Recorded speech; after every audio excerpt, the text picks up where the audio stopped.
Hello friends, இப்போ நம்ம வந்து ஃபர்ஸ்ட் கேசரி பண்ண போறோம். ஸோ அதுக்கு தேவையான பொருள் எல்லாமே எடுத்து வச்சிருக்கேன். ஃபர்ஸ்ட் பார்த்தீங்கன்னா ஒரு கப் ரவை, பாதாம் முந்திரி இடிச்சது, 1 கப் நெய். நம்ம மெஷர்மெண்ட் எடுத்துக்கோங்களா, ஒரு கப் ரவை. ஸோ அதுக்கு ஈக்குவலா 2 கப்ல அதே கப் மெஷர்மெண்ட் கப்ல 2 கப் சுகர் சக்கரை வச்சிருக்கேன்.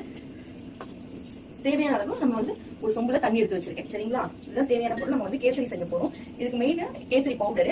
விருப்பம் இருக்கவும் கேசரி பவுடர் போட்டு கூட பண்ணலாம், அப்படி இல்லைன்னா கேசரி பவுடர் இல்லாமலும் பண்ணலாம். அது உங்களோட சாய்ஸ் தான். சரிங்களா, ஃபர்ஸ்ட் வந்து நான் ரவையை வறுத்துக்க போறேன். இது ஏன்னா பச்சை ரவை. ஸோ பச்சை ரவை நம்ம அப்படியே போட்டா ஸ்மெல் வரும். நம்ம ஃபர்ஸ்ட் ரவையை வறுத்துக்க போறோம். ஓகேங்களா, கேஸ் பத்து வச்சுட்டு கடாய் சூடாயிடுச்சு. ரொம்ப தீர அளவுக்குலாம் வறுத்துடக்கூடாது. சரிங்களா,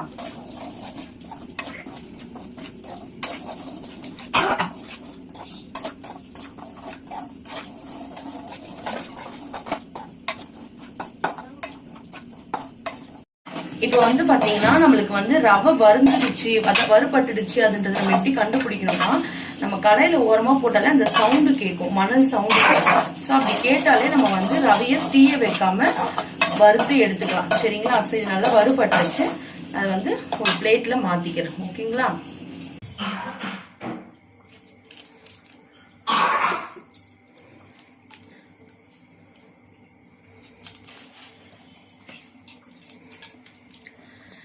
நெய் நல்லா காஞ்சதும்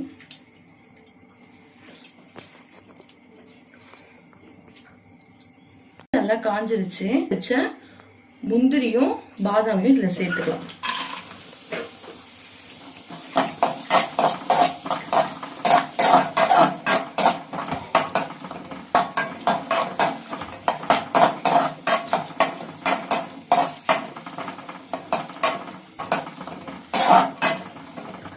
முந்திரி நல்லா, இப்போ நம்ம தண்ணி ஊத்தணும் இல்லைங்களா, சோ இது நல்லா சூடாகணும். நல்லா சூடாகி கொதிச்சதுக்கு அப்புறம் நம்ம வறுத்து வச்ச ரவையை எடுத்து கொட்டணும். சரிங்களா, சோ வெயிட் பண்ணுவோம். இந்த தண்ணி வந்து சூடாகி நல்லா கொதிக்கட்டும். சரிங்களா, இப்போ தண்ணி காஞ்சிருச்சா நம்ம பார்க்க போறோம். நல்லா கொதிச்சு வரும்.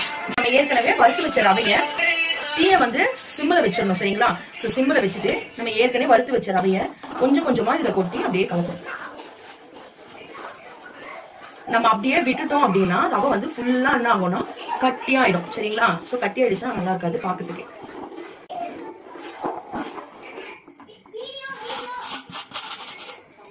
சோ ஃபுல்லா ரவையை கொட்டியாச்சு. கொட்டி நல்லா கை விடாம கலந்துட்டே இருக்கணும். இந்த ரவை நல்லா வெந்து தண்ணியும் ரவையும் நல்லா இழுக்கணும்.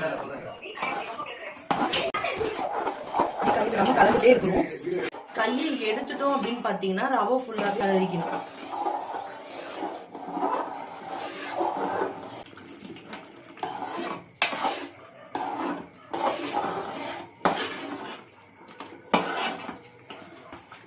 வந்து நல்லா கட்டியாயிடுச்சு பாத்தீங்களா. ஸோ தண்ணியும் ரவையும் ஒன்னா சேர்ந்து இப்படி கட்டியாயிடுச்சு. கட்டி ஆனதுக்கு அப்புறம் நம்ம இந்த ஸ்டேஜ்ல தான் கேசரி பவுடர் சேர்க்கணும். ஓகேவா, ஸோ நான் வந்து ஃபுட் கலர் வந்து ஆரஞ்சு கலர் எடுத்திருக்கேன். ஸோ உங்களோட விருப்பம், நீங்க எனி கலர் சேர்த்துக்கலாம்.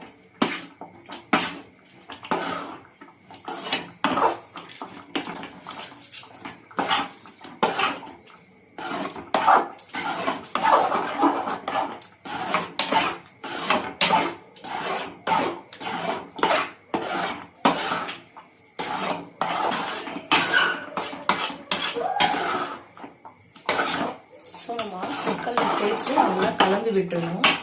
விட்டுட்டு இது இன்னும் கொஞ்சம் இறுகணும். அப்பதான் நம்ம வந்து சக்கரை போடும்போது இன்னும் கொஞ்சம் அது தண்ணி விடுவோம், கரெக்டான ஸ்டேஜுக்கு நம்மளுக்கு வரும். ஸோ அதனால இது நம்ம இன்னும் நல்லா இறுக விட்டுறணும்.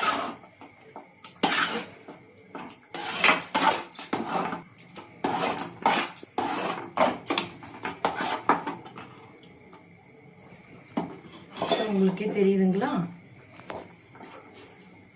இந்த ஸ்டேஜ்ல தான் நம்ம ஓகே, உங்களுக்கு வேணும்னா நீங்க சேர்த்துக்கணும். இப்போ ஃபைனல் ஸ்டேஜ் வந்துருச்சு.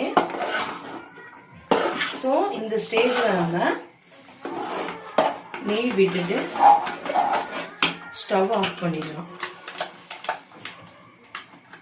அப்போ நெய் எடுத்து வச்சிருந்தோம் இல்லைங்களா, அதுவே நம்ம கொஞ்சம் கொஞ்சமா ஒவ்வொரு ஸ்டேஜுக்காக சேர்த்துட்டு இப்போ ஃபைனலா இருக்கிற நெய் எல்லாத்தையுமே இதில் சேர்த்துட வேண்டியதான்.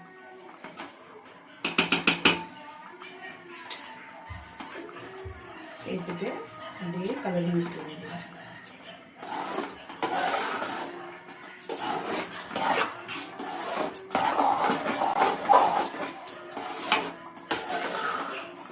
இப்போ நம்ம ஸ்டவ் ஆஃப் பண்ணிட்டு நம்மளோட கேசரி தயார். நல்லா நெய் போட்டு தளர கேசரி தயார். எதுவும் சேர்க்காம வீட்டில் இருக்க பொருள் வச்சே அழகா செய்வது.